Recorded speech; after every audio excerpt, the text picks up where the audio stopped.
तर देशी गाई आमच्या महाराज मंडळीने आम्हाला सांगितलं की विश्वास्य मातरम, हो विश्वस्य, ही गाय विश्वाची आई आहे. आणि मग बाकी दर्शा वगैरे त्यांना आम्ही कोणाची निंदा करीत नाही. आम्हाला काय करायचं ते पण सांगा ना. मला म्हणायचं चालत नाही मावशी, ही आमची बायको ती मावशी जवळ, आम्हाला काय करायचं त्याच्यावर. पण ते म्हणे आम्ही मानित नाही म्हणे एवढ्या सनातनी माणसाला, महाराजाला मानित नाही, वारकऱ्याला मानित नाही, गाईला मानित नाही, हे आम्ही काही मानित नाही म्हणे, गोमाता वगैरे. नका मानू, मी गुपची पडतो. तुम्हाला काय वाटलं म्हणे माझ्या बोलण्याचा परिणाम? याला अजिबात झाला नाही.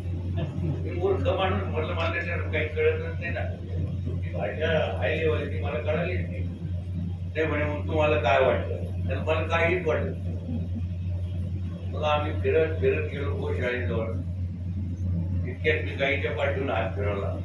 तिथं जो स्टार्ट होता आहे पोळ, त्याच्या पाठीवरून हात फिरायला गेले, ते असं करू लागलो. पोळ स्टार्ट असं करू लागलं. इतक्यात तो गडी पळत आला.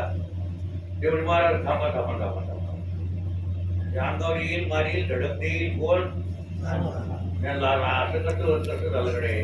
आश्रम माझा, तो शाळा माझी, मी मालक याचा, तो गडी पण माझा, सांडाई ते म्हणे महाराज. सांडायला पोळ्याला पुढे महाराज कळतो. तुला मायबाप कळत नाही, काय करणार कोणाला? साहेबाला बोललो, बा साहेब माझ्या जवळचे अजून मला ओळखी नाही, मला काही म्हटलं तर मला त्याचं काही